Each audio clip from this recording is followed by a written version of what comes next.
जी हाँ, तो सीएसके हो चुकी है इस आईपीएल 2025 से पूरी तरह से एलिमिनेटेड, क्योंकि सीएसके ने इतना बुरा खेला है कि शायद वो इस सीजन प्लेऑफ में क्वालिफाई करना डिजर्व नहीं करती। क्यों नहीं करती? कि सीएसके पहला मैच जीती, उसके बाद लगातार उसने कई हार का सामना किया और अपने घर में वो इतने मैच हार रही है जितना वो पिछले कई सालों से नहीं हार रही है।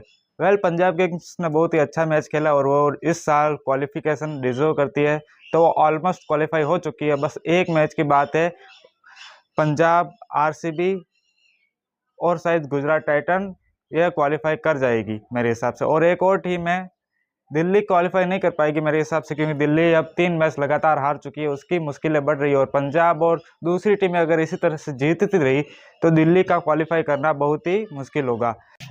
एक बात शायद आपको और बहुत सारे क्रिकेट फैंस को पता नहीं होगी, जो मैं आपको बताने जा रहा हूँ, कि ये आईपीएल का 18वां सीजन है और लगातार 2 सीजन में सीएसके कभी भी प्लेऑफ की रेस से बाहर नहीं हुई है। वो हर साल, एक साल नहीं तो दूसरे साल वो क्वालिफाई कर ही जाती है, लेकिन ये पहली बार हुआ है 2 सालों में कि सीएसके लगातार 2 सीजन में आईपीएल में क्वालिफाई नहीं कर पाई है प्लेऑफ्स के लिए।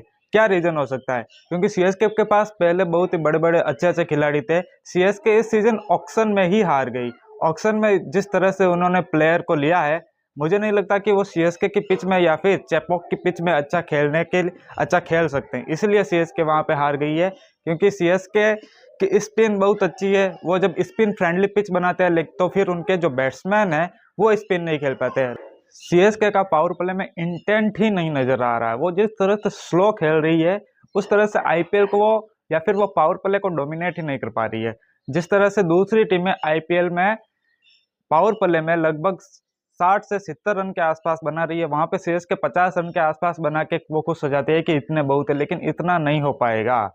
हाँ, अब थोड़ा सा जिस तरह से उन्होंने डेवल्ड ब्रेविस को लेकर आए हैं, वो उसमें अगर वो उसे थोड़ा और ऊपर बैटिंग कराते, अगर वो पावर प्ले में उसको करा देते स्टार्ट के 2 मैच में ही, तो शायद कुछ हो पाता, लेकिन अब तो बहुत देर हो चुकी है।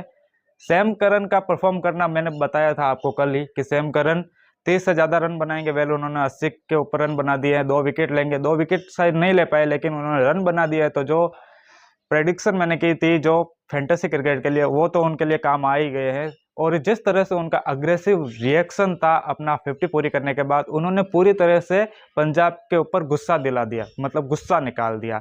लेकिन उनकी जो भी अच्छी पारी थी उस पर युजवेंद्र चहल ने पूरी तरह से पानी फेर दिया।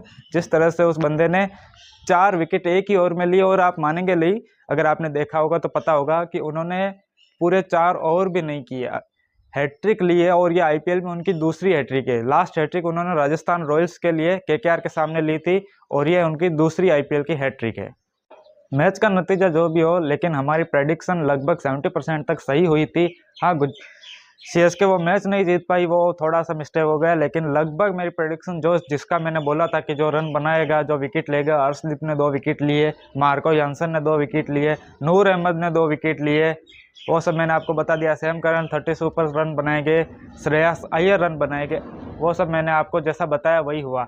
अब जैसा कि आप बोल रहे हो या फिर आप सोच रहे होंगे कि युजवेंद्र चहल ने विकेट लिए, लेकिन उन्होंने 3 ओवर ही किए, और लास्ट तक जब उनका जो तीसरा ओवर हुआ था, उस समय तक किसी को पता भी नहीं था कि युजवेंद्र ओवर करेंगे या नहीं। उन्होंने धोनी के लिए उनको बचा के रखा था। धोनी ने फर्स्ट बॉल पे उनको 6 लगाया, लेकिन सेकंड बॉल पे लॉन्ग ऑन पे वो पकड़े गए। उसके बाद जैसे कि और भी कई सारे बैट्समैन आए, उसमें दीपक हुड्डा आए, अंशुल कंबोज आए। इस तरह से उनकी जो हैट्रिक थी, और पूरे हैट्रिक में उन्होंने 4 विकेट भी लिए थे। पहले 4 विकेट लिए, पहली बॉल दूसरी बॉल पे उन्होंने फर्स्ट विकेट लिया, उसके बाद उन्होंने 3 विकेट लगातार लिए थे। इस तरह से उनकी हैट्रिक कंप्लीट हुई। प्रेडिक्शन कंप्लीट हुई। आज के मैच का मैं आपको बता देता हूँ। आज मुंबई और राजस्थान के बीच का मैच है। इस मैच में लगभग राजस्थान हार मतलब जीत नहीं पाएगी। मुंबई उनसे बहुत ऊपर है हर तरह से, लेकिन देखिए, क्रिकेट अनिश्चितताओं का खेल है। हर प्रेडिक्शन यहाँ पर फेल है, कोई कुछ नहीं कह सकता, क्या पता कुछ भी हो जाए। लेकिन फिर भी मैं आपको बता देता हूँ कि आज के मैच में लगभग क्या हो सकता है।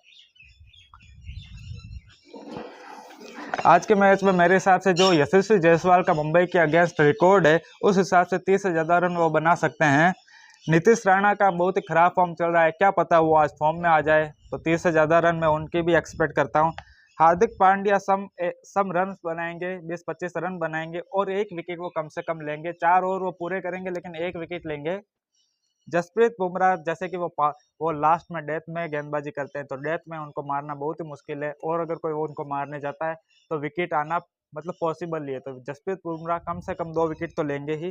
दीपक चहर पावर प्ले में 1 विकेट लेंगे, और वो 1 विकेट होगा उस नए बंदे का, उस बच्चे का 1 विकेट होगा सूर्यवंशी का। तिलक वर्मा कुछ रन बनाएंगे। विल जैक्स पावर प्ले में ही बैटिंग के लिए आ जाएंगे। रोहित शर्मा और सूर्य कुमार यादव आज नहीं चल पाएंगे, तो विल जैक्स का कुछ रन बनाएंगे प्लस 1 विकेट लेंगे। विल जैक्स 3 ओवर कर सकते हैं और 1 विकेट लेंगे। अब आप देख लीजिए इस आईपीएल की पॉइंट्स टेबल।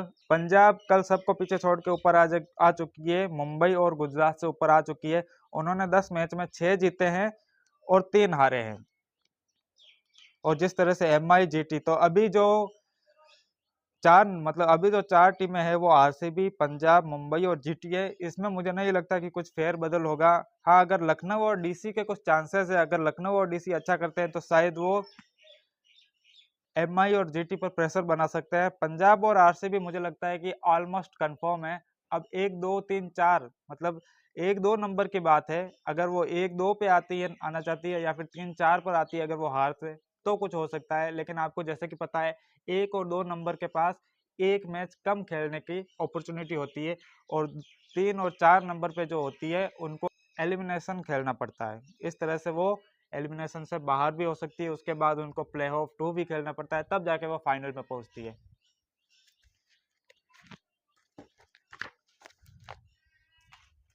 वेल, अगर आपको मेरा वीडियो अच्छा लगा और मेरी प्रोडक्शन सही हुई हो तो प्लीज़ लाइक, शेयर और सब्सक्राइब करना मत भूलिएगा। इसी तरह मैं आपके आईपीएल के और अन्य क्रिकेट जगत के वीडियो लेकर आता रहूँगा। धन्यवाद।